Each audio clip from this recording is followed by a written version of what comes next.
Hey everybody, it's Neil, and if you have a mattress like I have here, this is the finished mattress, and I have it on the cheapest box spring. It's kind of covered right now, but it's a box spring, but it basically is bars going across, and so my mattress is kind of wavy, and that's not good.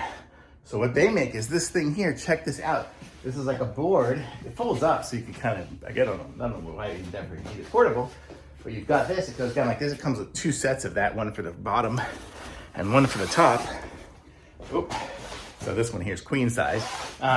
So what it'll do is it'll give you the ability to put this down underneath my mattress, and then it'll keep the mattress nice and smooth so you won't feel those ridges and stuff. So totally great. I actually have it here for this one. I also have one on a Murphy bed. I have a Murphy bed that pulls down from the wall, so it doesn't even have any kind of box spring at all. It's just on top of those slats, and it's even worse.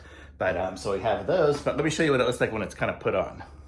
And now you can see here it is under the mattress. And so now, instead of it being a bumpy mess, it is nice and solid. And I don't know what's in there, some sort of hard wood or something like that, but that will keep it nice and smooth from now on. So if you have a bed that's just not comfortable, this is gonna give it that support it needs, sagging beds or anything like that. This is it. I like it, very good.